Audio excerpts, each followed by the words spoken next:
Alright, for those of you who watch my videos often, you will recall the video that I made about my clay stretchers when I showed you these ones, the fake ones, and I actually had a comment on that video asking me to do a tutorial on how I actually made them. Um, so this video is basically for starwarsxclaire. And anyway, let's go ahead and get it started. Basically, I'll be able to show you how I do everything except for the baking process. The baking process on these, I believe, is about 15 minutes. I'll check it later because I don't really have, oh, here it is. This is just regular polymer clay. Don't know if you can read it, but it's just regular polymer clay. And you're supposed to need each piece, and the pieces are about this big. For about 2 minutes, the baking temperature is 275 degrees Fahrenheit, and it's 15 minutes per 1/4 inch, and these usually aren't more than 1/4 of an inch. So yeah. These ones I'm not going to be showing you how to make the fake ones. I'll tell you how you can do a real one and make it into a fake one. It's not really that hard. So anyway, what I do to make mine is I always do swirls. You can do whatever you want, but I take two different colors. In this case, it's green and blue. Layer them on top of each other like this, and just start twisting them. And the thing that I like about polymer clay is it won't like mix the two colors together like you can see there. It doesn't make it into one solid color. Unless you do it for a long time, then it starts to do that, and it's kind of annoying. And there, I've gotten how I want it, which is basically a bunch of swirls in a ball. So now, what you do is you roll it into a snake. I'm just going to do it on the cutting board so you can see.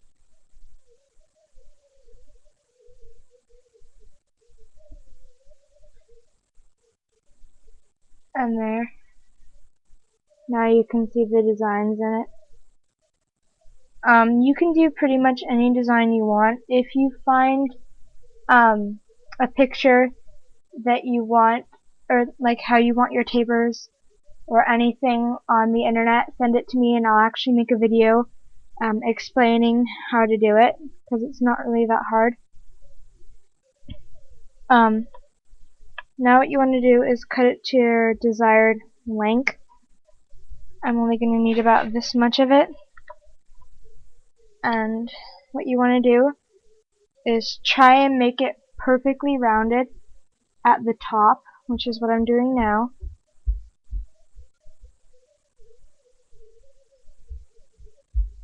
And then what you're going to do is about here. So this is the whole thing.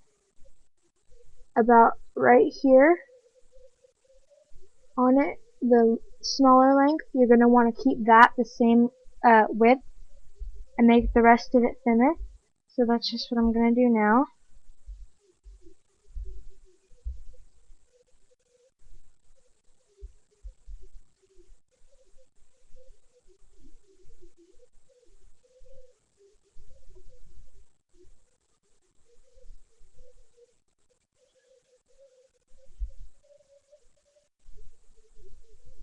I'm sorry I'm not talking so much, this isn't really a talking video.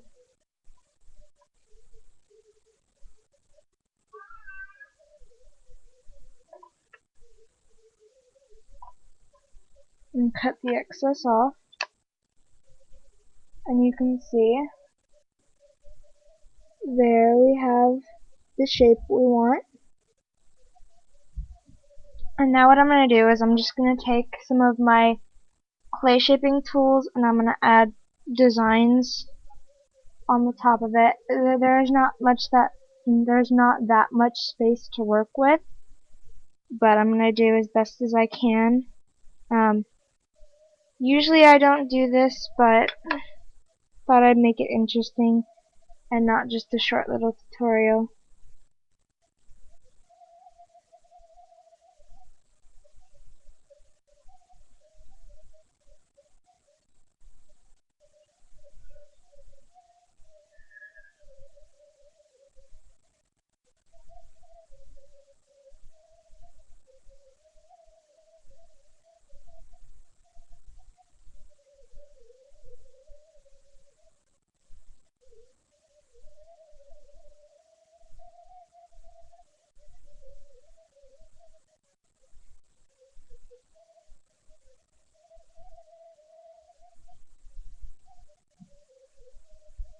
Right now what I'm trying to do is just making a basic shape.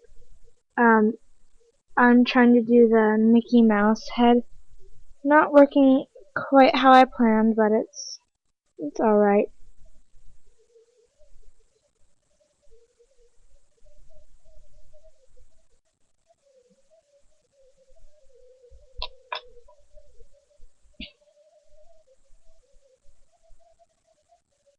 And no, by the way, what I'm dipping it in is not paint. It's just clay. The clay that I used.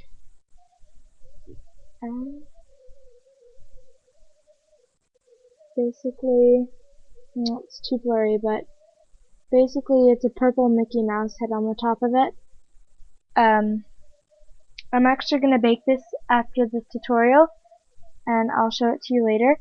And basically what you want to do is if you want to make it into a fake taper, which is basically what I'm going to do after this is done. I need to find the right thing to cut it with. Oh well, I'll just use this one. Basically what you do is you're going to want enough space to put an earring in it, and like how I did this one is I cut it in half. This is a horn. I cut it in half. I put the earring stud in one end and the earring back in the other end. So basically what you would do was you would take just enough to do that. I actually have one that I'm going to use to show you guys. Hold on.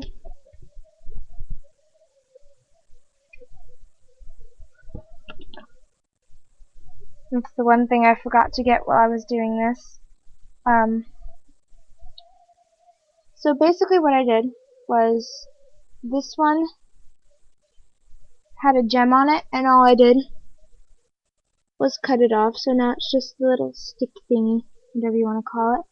And what you'll do is you'll take the short end that you just cut off and stick that in there. So it sticks out like that. And then, this may sound a little bit stupid, but you're going to cut off another little piece about the same size as the first one you cut off. And what this is going to do is give you the room to actually put the earring back on. And stick the earring back in that little piece.